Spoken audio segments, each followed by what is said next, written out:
Então, boa noite a todos e a todas. O capítulo de hoje é o capítulo 25 do livro do Evangelho, que fala sobre buscai e acharei. Esse é o título, né? Então, vejam bem, assim, buscai e acharei. Que forte, né? Vocês não acham? Deixa eu virar um pouco para lá que eu não gosto. Tá bem grande no Evangelho, ó. Buscai e acharei. Então é tão simples. Tudo que a gente busca, a gente vai achar, né? Pedi e obtereis. Não é o que diz? Então eu quero que vocês pensem, enquanto eu tomo um gole d'água, peçam, nós estamos iniciando o ano. Iniciou 2017. É o ano de pedir algo, né? As pessoas às vezes dizem assim, mas é um dia após o outro, né? Não sei o que as pessoas pensam que vai mudar muito o ano seguinte, né? E na verdade, isso é uma questão de energia, né? Como todo mundo pensa que vai acontecer algo, né? A energia se movimenta, né? E as pessoas se mostram mais abertas. E para algumas pessoas realmente acontece. Por quê? Porque ela canaliza no buscai e no acharei.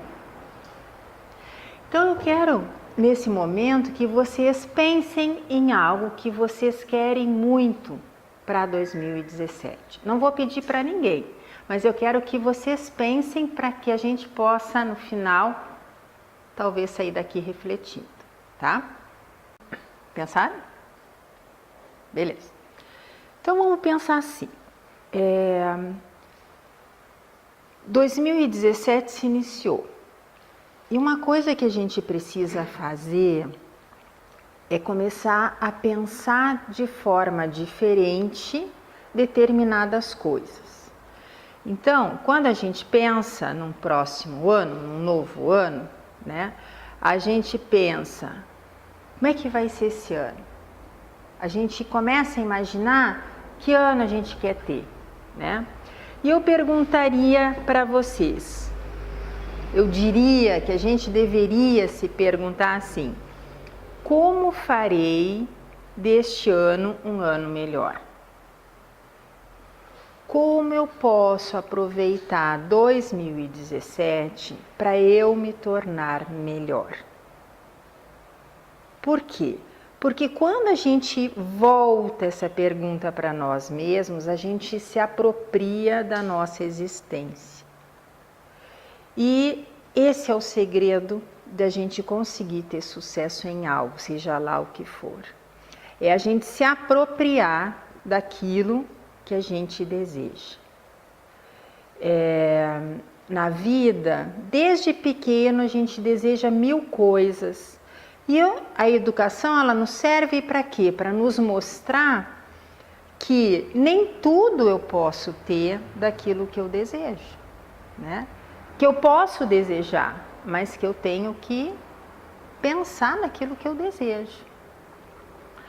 E eu diria mais, a gente precisa olhar para aquilo que a gente está pedindo. O que é que de fato a gente quer mesmo? Aquilo que eu desejo é aquilo que eu estou pedindo? Existe um psicanalista que ele escreveu um livro que eu acho muito legal, que ele diz assim, aquilo que você quer é o que você deseja? E essa é a pergunta que eu faço para vocês. Aquilo que vocês querem é o que vocês desejam mesmo? Porque na vida tudo é muito relativo, né? A gente quer tantas coisas e a gente esquece de olhar de fato o que a gente quer, né? Quer dizer, a gente quer, por exemplo, que nos tratem com respeito, concordam? Nos tratem com amor. A gente quer ser amado, a gente quer ser cuidado. E eu pergunto para vocês, e nós? Estamos nos cuidando? Nós estamos nos respeitando? Nós estamos nos amando? Porque amar é a gente olhar as nossas fragilidades, olhar as nossas potencialidades e saber viver com elas. Não é nem eu me elogiar e achar que eu sou o máximo, nem eu me colocar para baixo. Mas eu saber aquilo que é possível mesmo dentro da minha existência atual. O que é que eu sou neste exato momento. Quando a gente para e pensa, eu me respeito, vamos pensar. Quando eu começo a exigir do outro algo que ele não é capaz de me dar, eu estou me desrespeitando, não só desrespeitando o outro. Porque eu estou perdendo a oportunidade que o outro está me dando de me conhecer. Eu estou perdendo a oportunidade de verificar no outro as minhas fragilidades, aquilo que eu preciso modificar. Né? Então, quando eu me respeito, eu vou ser dono da minha existência. Eu vou pegar as rédeas da minha existência. Eu não vou esperar pelo outro para que eu possa andar. Eu não vou esperar que o outro mude, eu vou mudar. Né? Eu não vou me preocupar com o que o outro pensa. Eu vou me preocupar com o que eu penso, com o que eu sou e o que eu estou aproveitando nesse momento, nesse exato momento. Né? Somos feitos de contradições. Se a gente analisar, por exemplo, em termos religiosos, né, a maioria que está no centro espírita provavelmente veio do catolicismo. Eu acho. Né? Eu vim da Umbanda, não vim do catolicismo. Mas se eu for ver a Umbanda, ela surgiu do catolicismo, da junção, né, do candomblé com o catolicismo, não é verdade? Então, a minha formação foi espírita? Foi. Dentro daquilo que eu aprendi desde pequena, sim. Né, aos 6 anos eu comecei, na verdade, eu mudei para o espiritismo de Kardec, né? Mas as influências, então assim, eu não tenho uma formação católica, supõe-se. Tenho sim. Porque a escola pública que eu estudei tinha uma formação ecumênica, mas as pessoas que davam a aula eram pessoas católicas. Né? Ou se tinha o aniversário da escola, a gente ia na igreja rezar. Então, essa diversidade, essas experiências vão formando as nossas contradições, vão nos formando, vão mostrando para nós jeitos de viver e que a gente perde. Por que a gente perde? Porque a gente julga, porque a gente exige do outro. Não é verdade? Quantas vezes a gente não diz não, para ser espírita tem que ser desse jeito, não pode fazer isso. Não é verdade? A gente estava conversando agora há pouco, né? Quer dizer, por quê? Aonde está escrito que a evolução espiritual se dá naquilo que eu escolho ser, enquanto opção religiosa? A evolução espiritual se dá na medida em que eu internalizo a lei do amor, na medida em que eu enxergo, que eu vivencio o que Jesus veio nos ensinar. Então, se eu gosto de acender uma vela, sei lá, não sei para quem que a gente pode acender vela, por uma santa, né? Se eu gosto de rezar algo que o evangélico faz, porque eu tive uma formação evangélica, não tem problema. Desde que minha prática seja na caridade. Porque o que vai fazer diferença é aquilo que eu transformar dentro de mim. Então, pensando dessa lógica, vamos partir em relação a trabalho. Nos locais de trabalho também funcionam assim. Se eu sou psicóloga, eu acho que eu tenho a minha caixinha da psicóloga. Se eu trabalho com assistente social, tem um assistente social lá que faz determinada coisa, não é, dona Nele?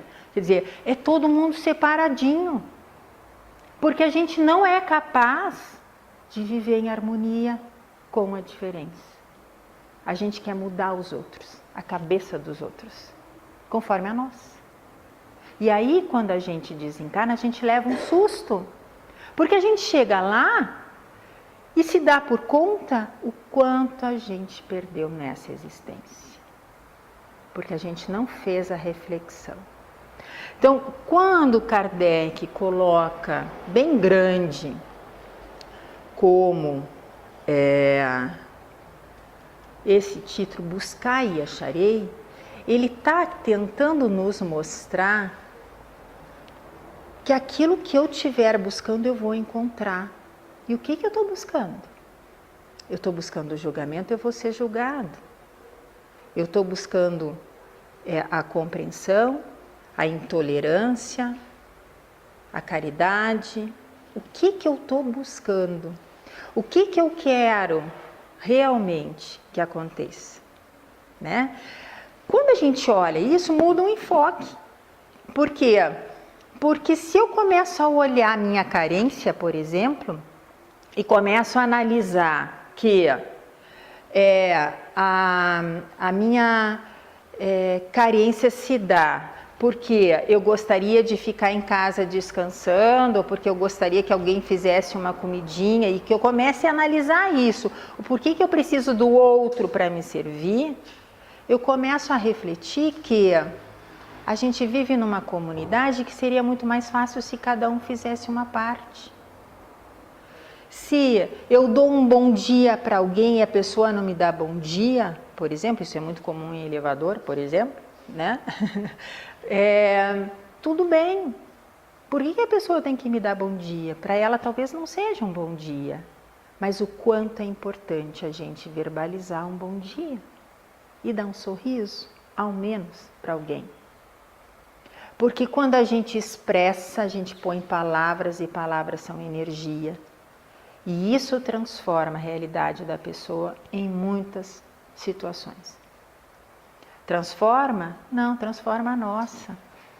Porque na medida em que eu sintonizo com isso, eu vou vendo particularidades na minha vida que eu não estou acostumada a ver. Que é a simplicidade das coisas, né?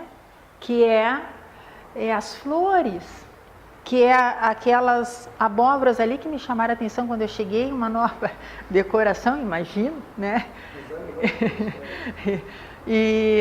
Mas que tem algo diferente. Tem algo diferente em alguém.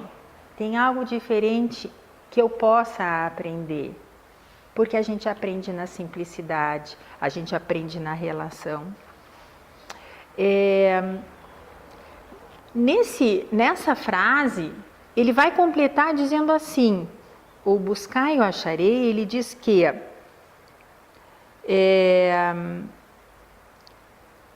análogo a outra frase, que diz assim, ajuda-te a ti mesmo que o céu ajudará.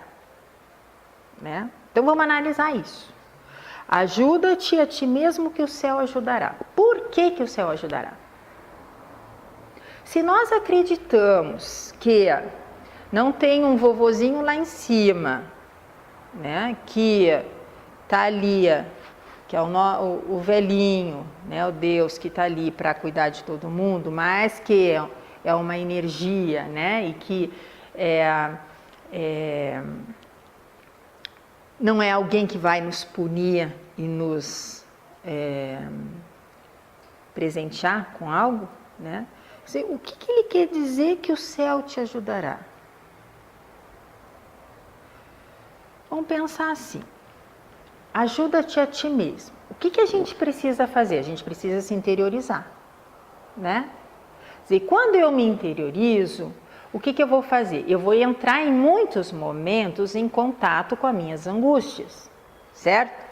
Muito bem.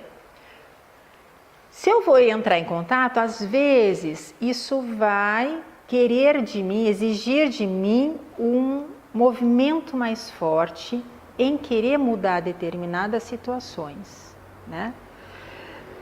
O ajudar é eu querer sair desse lugar, eu buscar uma resposta. Estou angustiada, mas por que eu estou angustiada? E eu começar a pensar, não, mas eu briguei com fulano, mas por que eu briguei com fulano? E esse movimento de busca interior vai fazer eu canalizar, se a intenção é de resolver algo, vai fazer eu canalizar com o meu guia protetor. E ele vai poder nos auxiliar através das intuições. Além disso, a gente tem o guia familiar. Então, quando a gente faz uma prece, que é uma forma de interiorização, né? Quando a gente medita, quando a gente faz uma prece, quando a gente silencia, a gente canaliza. A gente abre o canal para eles se comunicarem com a gente. Obviamente, se a gente também pedir, porque eles são educados, né?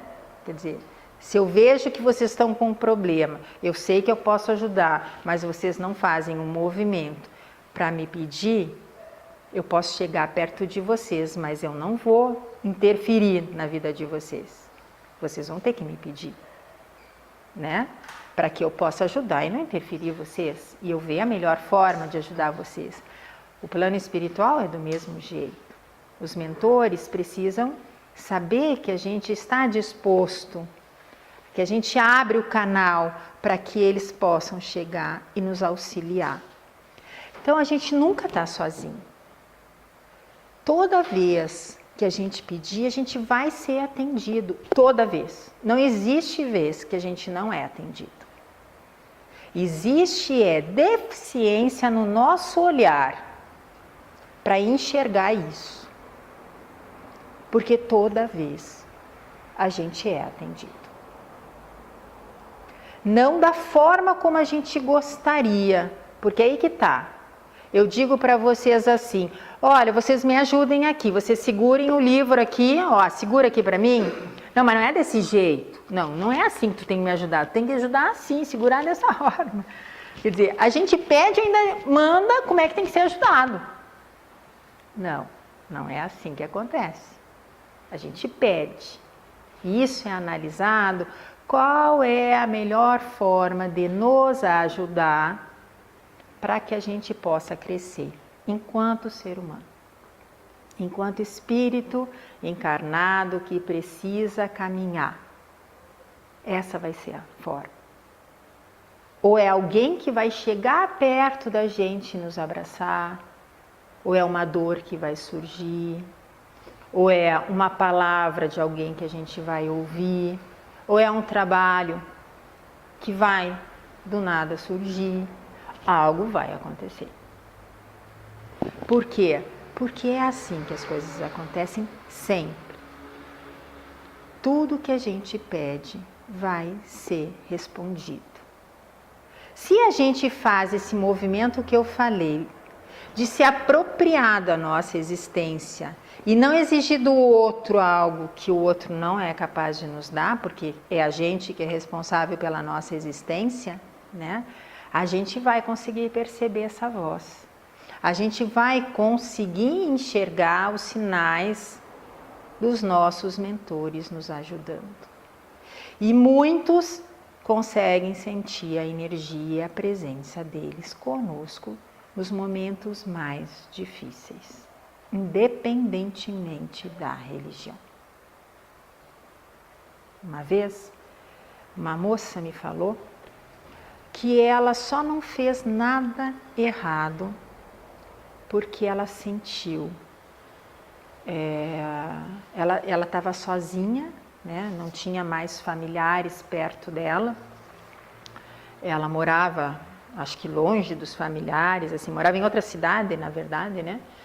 E ela sentiu um acolhimento energético ao lado dela no momento em que ela pediu: eu preciso de ajuda, no silêncio da casa dela.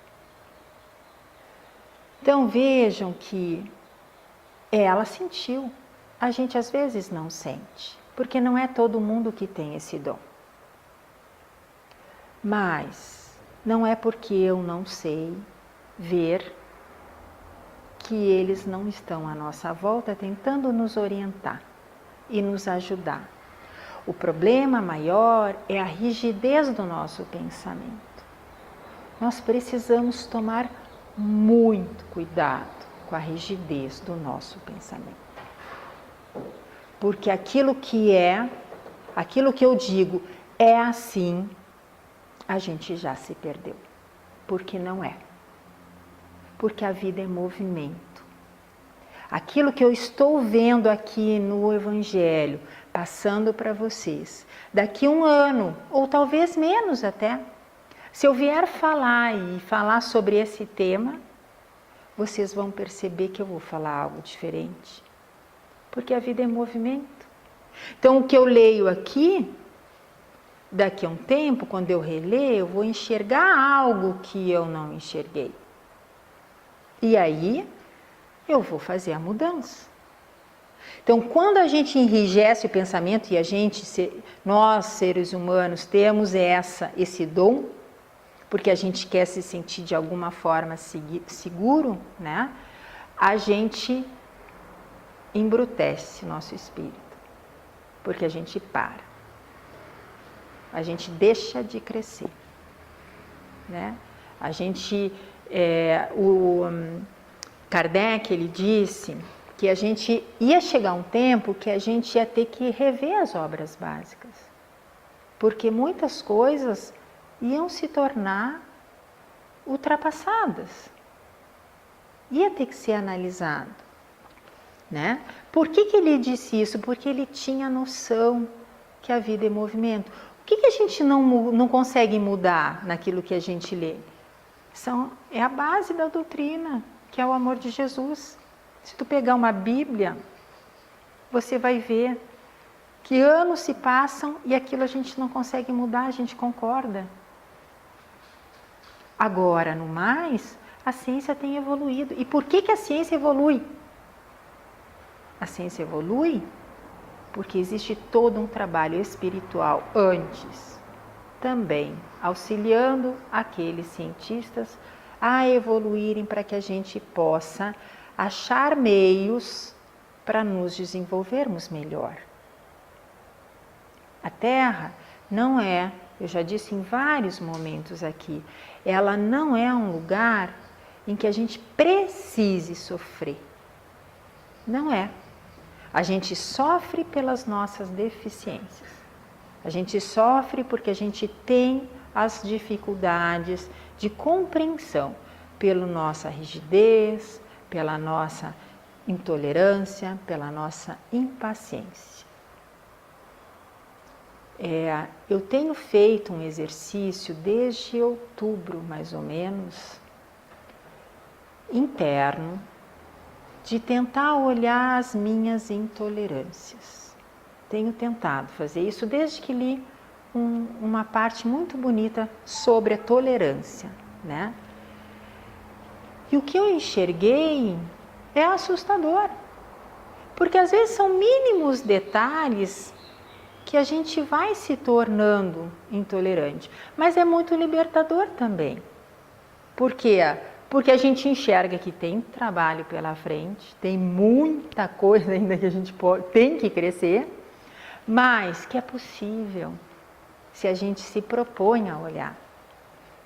Então, nesse capítulo, o que eu vejo de mais importante é que a gente tenha a consciência de que se a gente fizer um esforço, se a gente fizer um movimento para andar, para caminhar e para crescer, para andar sempre no bem, mesmo que a gente erre o tempo inteiro e caia em alguns momentos, a gente sempre vai ter alguém para segurar da nossa mão e nos reerguer.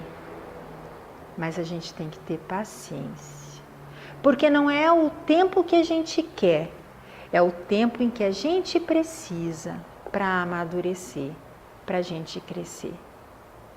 E esse tempo é o tempo que a gente, de cada um, não é um tempo específico, né? Não tem como a gente controlar nada na vida, mas tem como a gente olhar para aquilo que nos assusta, olhar para as nossas dificuldades e deixar o outro andar um pouco melhor, né? Eu sempre digo, eu trabalho com crianças e adolescentes, e eu sempre digo que o grande erro dos pais é acharem que os pais têm que saber de tudo. Porque as crianças também têm o que nos ensinar. Também têm algo a nos dizer. E que se a gente souber olhar, a gente aprende. Somos crianças nessa existência e temos algo a aprender com os outros, com todos que estão à nossa volta, independentemente do grau social, da condição financeira, da condição intelectual. Todos nós temos a aprender algo com o outro. Então, o movimento ele tem que ser interno, ele tem que voltar. E na medida que eu faço isso, eu me sinto em paz e mais aberta para saber do outro. É maravilhoso a gente conversar com pessoas diferentes, né? Fantástico.